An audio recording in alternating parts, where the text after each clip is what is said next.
Karena kan kalau sudah nikah, biasanya hadiah, hibah itu kan diperuntukkan bukan untuk satu orang kan. Harta yang diperoleh selama perkawinan itu adalah harta bersama.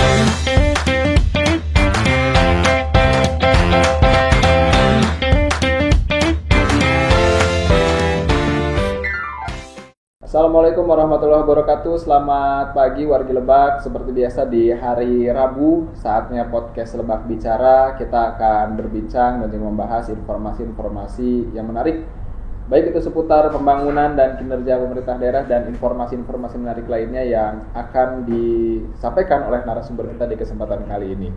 Sudah hadir ada Bapak Rosyid Mumtaz yang merupakan Hakim dari Pengadilan Agama Rangkas Bitung. Ya, benar. Assalamualaikum Pak. Waalaikumsalam. Kabar sehat Pak? Sehat. Alhamdulillah. Meskipun mungkin saat ini cuacanya lagi kurang mana gitu Pak ya? Iya, sebenarnya saya juga kemarin agak down juga nih. Kemarin hujan gede itu. Antara down karena hujan atau karena podcast Pak? Dua-duanya. Jadi kemarin agak sakit, kemudian di depan kamera kurang terbiasa. Tapi ya kita lanjutkan aja lah. Oke. Nah, pembahasan kita hari ini menarik Pak. Jadi membahas seputar harta. Ya mungkin kalau warga Lebak dan sekitarnya juga pernah mendengar ada pemberitaan adanya selebritas gitu yang baru-baru ini cerai, kemudian ada pemberitaan bahwa mantan pasangannya menuntut sejumlah harta Pak. Oke. Kemudian kan timbul pertanyaan, lalu sebenarnya harta ketika bercerai itu seperti apa sih pembagiannya? Lalu kemudian muncul lagi harta bersama tuh harta yang dibeli pakai uang bersama kah? Atau seperti apa dan bagaimana pembagiannya akan kita bahas di kesempatan kali ini. Nah, warga Lebak yang mau nanya bisa juga langsung di kolom komentar ya. Untuk Sobat Multatuli juga bisa langsung bertanya di kolom komentar, nanti akan kami tanyakan ke Pak Rosyid. Oke. Nah, Pak Rosyid, kalau secara hukum sebenarnya pembagian harta ketika bercerai itu seperti apa sih Pak? Bismillahirrahmanirrahim. Saya terbiasa membuka pakai bismillah ya, cuman apa-apa, saya takutnya ini jadi kayak ceramah. Iya, jadi agak-agak santai dulu ya. Oke. Pertanyaan pertama tadi gimana? Kalau secara hukum itu pembagian harta ketika bercerai itu seperti apa? Oke.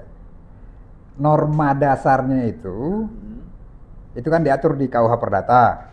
Terus di BW ada. Saya nggak hafal ya pasal-pasalnya, saya juga masalah angka-angka itu kurang ini itu saya mohon maafin ya. Tapi normanya diatur di KUH Perdata, UU Perkawinan, di KHI Kompilasi Hukum Islam juga. Untuk Indonesia itu hukum dasarnya dibagi 50-50. Ya. Tapi kita harus balik ke belakang nih. Apa harta bersama? Itu dulu kan? Bagaimana, hukum dasarnya kan tadi dibagi setengah-setengah. Tapi orang belum paham nih harta bersama itu apa. Gitu kan. Kita balik belakang. Dikenal di Indonesia itu ada harta gonogini, terus harta apa lagi ya? Apa tuh? Setiap daerah punya nama lain-lain itu. Gitu. Tapi kalau bahasa keren internasionalnya joint property. Padahal cuma pergantian bahasa doang itu ya kan. Intinya itu harta bersama. Di fikih kan nggak diatur. Fikih kan nggak mengatur masalah harta bersama, karena walaupun di fikih tidak mengatur, tapi karena kita sudah punya semangatnya Buya Hamka dulu tentang kodifikasi hukum Islam kan, bahwa karena budaya-budaya masyarakat itu berbeda-beda, ada yang patrilineal, matrilineal, terus bahkan untuk patrilineal sendiri itu kan beda-beda. Maksudnya apa? Yang laki-laki perempuan menanggung nafkah, perempuan menanggung ini segala macam itu kan beda-beda kan? Disitulah muncul harta bersama di Indonesia ini bagaimana sih? Dan kenapa tidak diatur fikih? Kalau saya merasa kenapa tidak diatur fikih itu adalah malah merupakan suatu hal yang positif. Mengingat kebudayaan tiap daerah berbeda-beda, disesuaikan dengan adat masing-masing. Karena di dalam kaidah fikih juga itu ada yang mengatakan al-adatu muhakkamah. Kadang-kadang hukum adat itu bisa menjadi hukum. Ya kan? Hal-hal yang tidak diatur oleh fikih kita bisa mengaturnya. Untuk Indonesia karena peran itu berbeda. Peran suami kan sudah diatur, peran istri sudah diatur gitu kan. sama lah di luar negeri juga. Kalau kondisi dulu, setahu saya nih ya, saya disclaimer ya, ada salah nanti. Kondisi dulu di Arab Saudi itu, di Semenanjung sana itu, nggak ada yang namanya harta bersama. Oke. Itu harta milik masing-masing. Oke. Ya kan? Apa yang dibeli oleh istri punya istri, apa yang dibeli oleh suami punya suami. Oke, menarik. Tapi itu kan patrilineal total. Yang jadi masalah, kita nggak sanggup memperlakukan hal itu seperti itu di sini. Karena di sana walaupun harta mereka terpisah, dasarnya ya pada dasar terpisah, tapi suami itu menanggung berat beban. Yang namanya nafkah itu kan, nafkah itu kan lil intifa. Lil intifa itu maksudnya untuk dipergunakan. Jadi nafkah itu kegunaannya untuk kelangsungan hidup. Jadi untuk makan, sandang, papan segala macam itu kan lil intifa, untuk dipergunakan supaya hidup bisa berlangsung. Jadi harta itu kan ada dua terminologi atau apalah bahasanya. Jadi satu lil intifa, satu lil tamlik, untuk dimiliki dan untuk dipergunakan. Dan dua itu kan. Kalau di kebudayaan sana, nafkah itu kan semuanya tuh. Rumah, pakaian, kendaraan, segala macam itu kan. Itu tanggungan suami semua itu kan. Itu suami menanggung dan diberikan kepada istri. Itu jadi milik istri, ya kan? Dan nafkah yang diberikan oleh suami kepada istri itu terserah istri mau belikan buat apa, itu milik dia. Jadi kenapa tidak ada pembagian harta bersama di sana itu? Karena emang bagian dia itu udah gede banget gitu. Apa yang dibeli oleh istri milik istri, apa yang dibeli oleh suami milik suami. Tapi yang nafkah itu kewajiban suami. Nafkah itu mencakup yang tadi itu semua itu. Sandang pengapapan dari itu, lil intifa dan lil tamliknya itu. Untuk dimiliki dan untuk dipergunakan. Itu. Kalau di kita sepertinya nggak bisa. Karena kita berbagi peran di sini. Anggaplah kalau di sana tadi kan jangankan untuk istri ya. Bahkan untuk anak pun, pemeliharaan anak itu tanggung jawabnya bukan di istri. Di suami juga. Itu total patrilineal itu. Jadi yang mencarikan pengasuh, bahkan mencarikan ibu susu juga ada gitu kan. Ya, itu kewajiban suami. Sementara di kita pembagiannya berbanding lurus nih. Kadang-kadang ada istri yang nggak bisa kerja karena memang dia harus mengurus rumah tangga, gitu kan.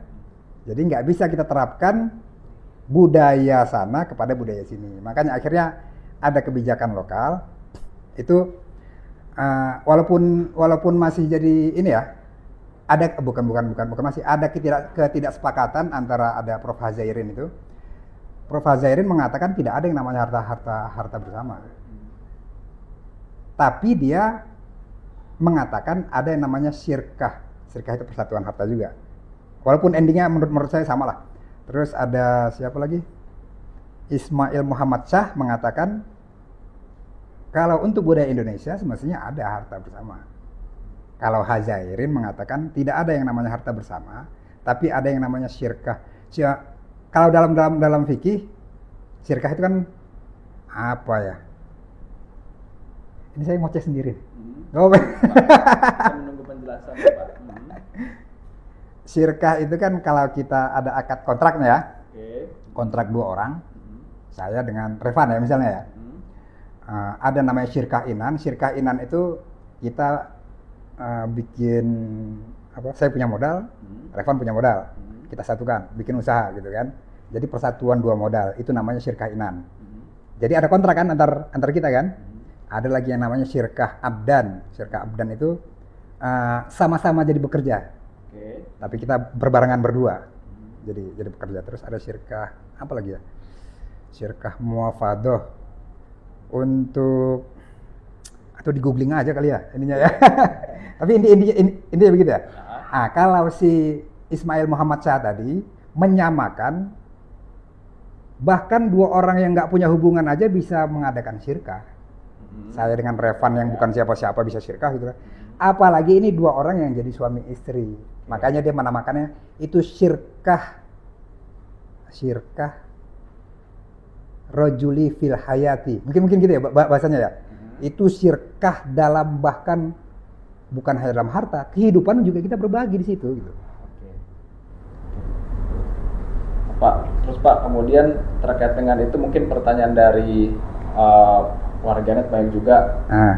Ketika kita membeli barang, misalnya berupa rumah, kan dimanfaatkan untuk kehidupan lah ya, seperti itu. Terus kemudian mungkin ya sudah atas nama suami, nama istri misalnya. Apakah misalnya rumah itu menjadi harta bersama, atau misalnya karena atas nama istri ya sudahlah menjadi harta istri misalnya seperti itu. Itu bagaimana Pak?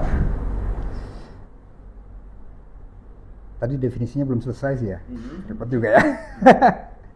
Itu jawabannya sebenarnya singkat, tapi saya harus kembali ke definisi ya.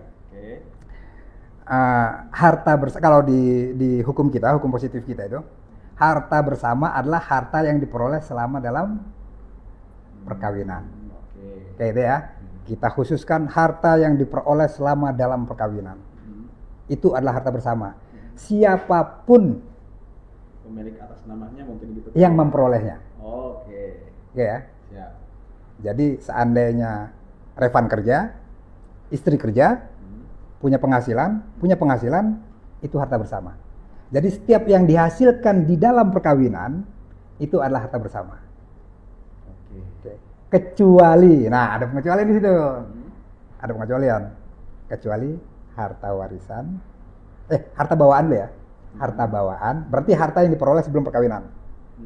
Itu adalah harta yang diperoleh sebelum perkawinan. Warisan, hadiah, hibah. 4 itu ya. Kalau hadiah Pak, punten Pak. Kalau hadiah tuh bisa berupa apa saja berarti ya? Apa saja. Nah, cuman kan kalau sudah nikah, biasanya hadiah, hibah itu kan diperuntukkan bukan untuk satu orang kan, untuk kedua-duanya. Iya betul. Ngerti kan? Nah, itu jadi harta bersama karena hibahnya untuk berdua. Tapi ketika hibahnya hanya untuk satu pihak, misalnya anak saya sudah nikah, anak saya nikah, saya punya harta banyak. Amin, saya punya harta banyak. Mudah-mudahan saya punya harta banyak, saya belikan rumah, ini saya hibahkan ke anak saya. Tapi atas namanya anak saya ya, itu jadi bukan harta bersama. Tapi ketika hibah saya untuk mereka berdua, nah itu jadi harta bersama. Nah, jadi pemisahannya itu harta yang diperoleh selama perkawinan itu adalah harta bersama. Kecuali yang tadi empat tadi itu. Nah berarti untuk harta-harta itu tadi mungkin pertanyaannya sekarang adalah banyak, kalau saya sebelum nikah udah punya rumah, udah punya mobil, atau rumah deh yang akhirnya ditempati. Gampang gitu, ya, itu gampang. Yang sudah ditempati gitu. Berarti itu tetap menjadi harta pribadi. Tetap jadi harta pribadi. Nah jadi kerepotannya ketika ada perkara, maka akan ditelusuri perolehannya. Nah. Oke. Jadi ketika ada gugatan, maka penting kapan diperoleh, siapa yang memperoleh, gitu loh. Sumbernya, itu penting. Jadi ketika perolehannya sebelum perkawinan, nggak akan termasuk. Atas nama siapapun. Misalnya Pak, saya punya mobil sebelum nikah, istri saya punya rumah. Ya sudahlah kita nikah. Istri saya bisa pakai mobil saya tinggal di rumahnya dia gitu. Nah, apakah perlu ada misalnya semacam akad atau bahasa ketika rumah dan mobil jadi harta bersama ya, seperti itu, atau ya sudah akan tetap selamanya seperti itu gitu. Pak. Saya juga belum menjelaskan masalah itu ya, masalah perjanjian pranikah ya. Sekarang kan lagi marak itu ya, lagi ramai itu perjanjian pranikah untuk anak-anak sekarang ya. Sebenarnya aturan perjanjian pranikah itu udah dari zaman dulu, gitu loh. Jadi harta itu otomatis akan jadi harta bersama jika tidak ada perjanjian pranikah. Oke. Siap. Jadi misalnya gini, misalnya saya jadi pejabat menteri, gitu kan? Istri saya jadi anggota dewan, gitu kan? Sama-sama punya harta. Iya, sama-sama punya harta, kaya dong saya. Mobil saya, ya penghasilan saya gede, gitu kan? Penghasilan dia juga gede. Selama tidak ada perjanjian pranikah, maka itu akan dianggap sebagai harta bersama sesuai dengan aturan dasar tadi. Aturan dasarnya setiap harta yang diperoleh selama dalam perkawinan adalah harta bersama. Kecuali kita punya perjanjian pranikah bahwa gaji saya milik saya, gaji kamu milik kamu. Kecuali ditentukan lain oleh kita berdua. Misalnya kita mau beli ini nih, saya kasih 50 juta, kamu kasih 60 juta, ini jadi harta bersama. Misalnya membeli suatu. Tapi pada dasarnya dengan adanya perjanjian pranikah, hartanya terpisah. Tapi kan dalam rumah tangga itu kan karena syirkah fil hayah ya. Penyatuan dua orang dalam kehidupan selama-lamanya kan pengennya kan. Kan pasti ada percampuran kan di situ kan. Jadi ya ada kesepakatan gitu. Jadi pada dasarnya kalau tidak ada perjanjian sebelumnya, maka harta itu adalah harta bersama. Kalau perjanjiannya setelah nikah, itu tadi Pak ada kesepakatan terjadi setelah nikah ya, bisa nggak? Bisa aja. Kalau disepakati berdua. Selagi ada kesepakatan. Ya. Oke. Jadi. Tunggu bentar. Bisa nggak ya? Karena kan tapi sepanjang pengetahuan saya sampai di sini bisa. Cuman kalau salah nanti bisa dikoreksi ya. Takutnya nanti saya salah ngomong dipotong. Itu tadi karena itu tadi perjanjian pranikah mungkin kalau di beberapa di generasi saya mungkin ya itu masih menjadi pro kontra tuh Pak. Karena kesannya ya kan kita mau nikah ya, segala macam kayak dalam tanda petik seakan-akan kita meniatkan untuk berpisah di kemudian hari seperti itu ya. Tapi ternyata secara masa depan justru ketika hal itu terjadi akan memudahkan. Sebenarnya seperti itu. Cuman kan untuk budaya masyarakat kita nggak etis gitu ya kan. Belum kata masyarakat ya. Masa kita aja udah bercampur kok. Bukan hanya secara fisik, secara batin kita sudah bercampur, masa harta aja nggak itu. Tapi sebenarnya itu lebih baik gitu. Lebih gampang seandainya ada sengketa, lebih gampang gitu kan jadinya kan. Oke. Nah Pak, kemudian kalau kasusnya istri tidak bekerja, suami yang bekerja itu tadi, kemudian kan itu hartanya bisa dikatakan dihasilkan oleh suami lah ya, itu kan dihasilkan oleh suami. Lalu kemudian bercerai, apakah si istri ini bisa mengklaim bahwa ada harta bersama dan bahkan mungkin di tingkat yang lebih ini bisa menuntut saya ingin ini sebagai harta saya. Ya. Bagaimana Pak? Bisa. Jadi sesuai dengan definisinya tadi. Walaupun sekarang ini ya ada beberapa bukan pendapat ya, bahkan di putusan juga ada yang pertimbangan berbeda. Pertimbangan berbeda itu apa namanya? Kontra legem. Kontra legem itu yang tidak mengikuti asas sepenuhnya gitu loh.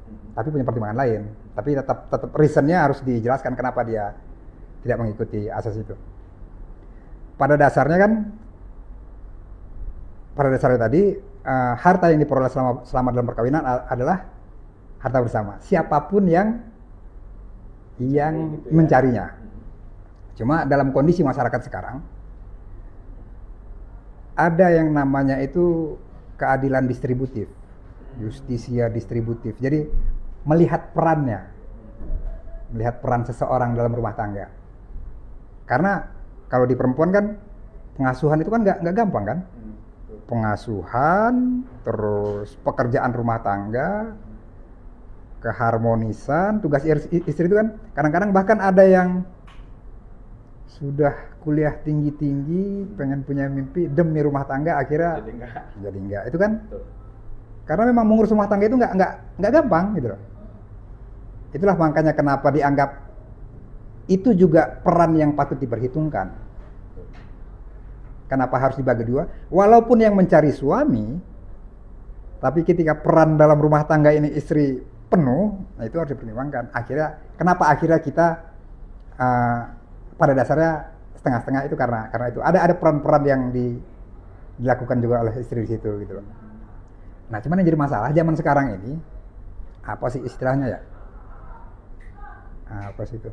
Dia istri, dia ngatur juga, dia yang ngasuh juga, dia kerja juga. Gitu kan? Jadi perannya banyak gitu. Banyak gitu, ya. Apa sih istilahnya itu ya? Double apa gitu? Double burden mungkin ya? Double burden apa sih? Ya itulah pokoknya dia perannya banyak, sementara pihak yang sebelahnya nggak terlalu ini gitu kan. Bahkan keadilan distributif itu memperhitungkan juga tingkat keborosan. Tingkat keborosan, apalagi zaman sekarang pakai buat judol gitu ya kan, kita nggak tahu. Jadi keadilan distributif itu akhirnya asas dasarnya dibagi setengah-setengah, tapi dilihat juga peran dia selama dalam masa perkawinan itu. Nah gitu loh, karena ada yang satu mencari, satu memboroskan doang, itu kan harus diperhitungkan juga deh. Jadi ketika seseorang mengajukan gugatan harta bersama itu bisa sekalian bahwa selama dalam masa perkawinan ternyata pihak sebelah itu kerjaannya cuma buang-buang aja, Pak, gitu loh. Mohonlah diperhitungkan juga bagian-bagian itunya. Nah, keadilan distributif itu melihat itu, melihat peran dia juga, siapa yang mencari juga, ya termasuk dalam pertimbangan-pertimbangan hakim jadinya. Nah, ini kemudian menarik, Pak, ketika misalnya istri tidak bekerja, cerailah seperti itu. Otomatis kan ketika bercerai si istri menggantungkannya sebenarnya ke suami kan. Apakah kemudian ini bisa jadi pertimbangan si istri yang tidak bekerja ini bisa dapat lebih banyak misalnya, meskipun yang mencari kan dalam si suami ya, seperti itu. Kalau dari aturan dasarnya tadi nggak bisa, tetap 50-50 aturan dasarnya ya, 50-50. Karena dianggap mereka membangun bersama-sama. Seluruh harta yang dihasilkan selama dalam perkawinan itulah harta bersama. Dan untuk itu mereka harus dibagi dua. Cuman yang keadilan distributif tadi itu perkembangan zaman sekarang aja yang melihat karena perannya banyak yang double, akhirnya itu pun jadi bahan pertimbangan. Tapi aturan dasarnya setengah-setengah ya. Oke, berarti meskipun tadi ada pertimbangan si ini yang suka ngeborosin. Tapi itu berpatokan ke patokannya setengah-setengah. Kalau memang dia bisa mengajukan bukti-bukti ternyata emang si ini banyak ngabisin duit doang gitu loh, mungkin jadi bahan pertimbangan. Oh, tetap bisa dikabulkan? Bisa. Oh, bisa. Baik. Bisa. Seperti itu. Kemudian Pak, juga yang menjadi pertanyaan ketika salah satu pihak dapat hak asuh anak, misalnya, kemudian mengajukan, saya kan dapat hak asuh anak nih, lebih banyak dong. Boleh Pak kalau kayak gitu? Ini perbedaan ini apa? Bukan salah kaprah ya. Pandangan yang kurang menyeluruh antara harta dengan nafkah. Gitu ya. Harta itu kan tadi kan yang litamlik tadi kan ya, yang bisa dimiliki. Itu dibagi dua. Tapi untuk kelangsungan hidup di dalam aturan positif kita itu menyatakan bahwa tetap kelangsungan hidup itu, nafkah itu yang nanggung adalah suami. Jadi kan, mungkin kita ini ya melebar ke hadonah mungkin ya. Jadi pada dasarnya hak asuh itu pada dasarnya ada di ibu. Tapi nafkah kewajiban itu ada di bapak. Pendidikannya, kesehatannya. Jadi bukan karena hak asuh di dia yang biayai, bukan gitu. Karena anak itu kan nggak ada mantan kan, orang tua itu kan akan tetap orang tua, dia anak kan tetap anak walaupun tidak tinggal serumah, tetap kewajiban ayah ini anaknya itu sampai dia mandiri. Jadi jangan salahkan harta bersama ini untuk penghidupan dia, bukan. Nafkah itu tanggung jawabnya di sini loh. Gitu. Oke. Kemudian Pak, ada juga itu tadi. Kalau misalnya kita belinya kan itu tadi ya, saya beli rumah atas nama saya, nanti beli mobil atas nama kamu deh, terus beli ini atas nama dia, seperti apa? Itu kan nanti akan tetap jadi harta bersama seperti itu. Nah, cara pembagiannya, apakah item per item, atau misalnya total seluruh hartanya, rumah, mobil, dikalkulasi, kemudian dibagi atau seperti apa? Kalau ini udah masuk ke perkara ini ya. Gitu ya. Udah penyelesaian perkara ya. Ya enggak apa-apa. Ya benar. Paling gampang itu ya. Paling gampang itu kalau disepakati. Disepakati. Makanya kadang-kadang saya sering bilang kalau mediasi ya. Ya rugi-rugi dikit nggak apa-apalah, yang penting cepat selesai gitu loh. Karena kalau panjang itu rugi waktu juga, rugi biaya gitu loh kan. Ya udah gini aja. Gimana cara supaya kalian bisa menyelesaikannya? Oke, si Anu mau, saya mau ini, istri saya dapat ini nih. Jadi walaupun nggak setengah-setengah banget, tapi ketika mereka sepakat itu lebih baik gitu. Tapi seandainya salah satu ngotot pengennya benar-benar setengah, ya mau nggak mau ya harus kalkulasi.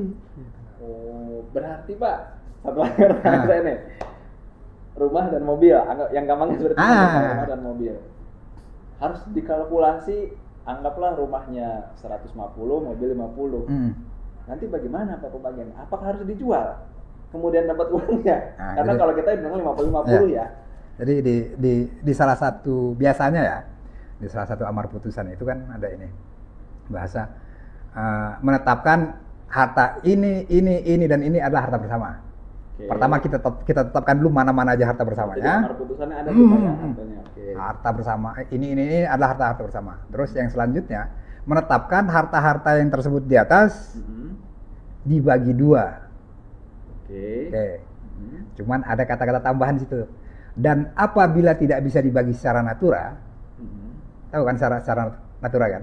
Mobil kan nggak bisa kita belah kan? Rumah nggak bisa kita potong. Rumah nggak bisa dipotong. Okay. Dan apabila tidak bisa dibagi secara natura, maka akan dilelang melalui Balai Lelang Negara. Okay. Nah makanya kenapa saya selalu mengedepankan ke mereka itu udah bagi-bagi aja. Soalnya kalau lelang udah harganya turun, lama prosesnya gitu loh. Yang tadinya semestinya dapat 50-50, akhirnya dapat 25-25. Gitu kan? Karena itu tadi sepakat rugi dikit. Iya, nggak apa-apa daripada rugi banyak dua-duanya gitu loh. Oke.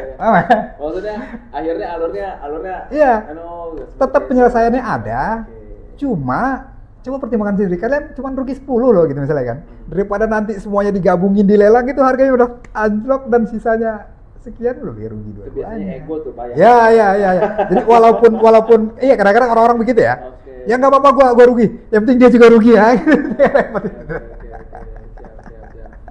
Lalu Pak, kemudian bagaimana kasusnya jika misalnya si suami tidak ingin menganggap itu harta bersama? Misalnya sudah punya rumah, sudah punya harta lah seperti itu, kemudian cerai, itu tadi ya, ini kan saya beli sebelum sama kamu, ini kan sebelum beli sama kamu, sedangkan sama kamu anggaplah menumpang atau apapun itu. Bagaimana itu Pak? Sepanjang dia bisa membuktikan bahwa harta itu diperoleh sebelum masa perkawinan, itu jadi harta bawaan. Oh, apakah kemudian istrinya tidak dapat atau bagaimana? Untuk bagian yang dia peroleh sebelum masa perkawinan, nggak dapat. Ya kan masing-masing punya harta bawaan ya kan. Jadi makanya definisi asalnya itu harta yang diperoleh selama dalam perkawinan. Wow. Jadi intinya itu. Jadi sebenarnya saya masih banyak yang pengen ditanyain sama Pak Rosi, cuma durasinya Pak. Gitu ya. Durasinya ya. Saya khawatir melebihi durasi nanti takut malah kemana-mana. Iya. Oke. Saja episode 2-nya mungkin Pak ya. Oke. Terima kasih. Sebagai penutup di kesempatan kita pada hari ini terkait dengan pembagian harta pasca perceraian, lalu juga tadi juga sudah disampaikan definisi harta bersama seperti apa, aturannya juga sudah jelas seperti itu, bahkan bagaimana cara membaginya juga tadi sudah dijelaskan. Apa pesan yang disampaikan Pak Rashid kepada penonton dan pendengar kesempatan kali ini? Apa ya? Kayaknya gini aja lah. Kalau sengketa itu lebih baik diselesaikan dengan jalan damai. Kalau bisa musyawarah aja lah. Itu aja yang paling penting. Betul. Kalau apa sih bahasa ini ya? Apa sih? Lupa saya lagi. Ada kan dalilnya itu? Tapi ya begitu lah, lebih baik diselesaikan dengan jalan musyawarah. Kalau saya boleh menutup kesempatan kita pada hari ini, jika masih bisa dipertahankan, pertahankan. Tapi jika memang sudah tidak bisa dipertahankan, maka musyawarahkan. Seperti itu. Benar. Terima kasih Pak Ya, Rashid sama-sama, atas sama-sama. waktunya, Ya. pembahasan yang luar biasa. Nah. Terima kasih juga untuk yang sudah bergabung. Mohon maaf Cuma jika- kalau ini, kalau ada part 2-nya, saya pengennya bisa lebih santai, bisa ngerokok gitu loh. Nggak bisa itu. Langsung saya bantah. Langsung dibantah ya? Nggak bisa, Pak. Kalau ngopi masih bisa, Pak. Ngopi masih bisa ya? Saya izinkan. Oke, sip. Nggak bisa. Oke deh. Oke, Terima kasih semuanya. Terima kasih semuanya. Kesempatan. Ya.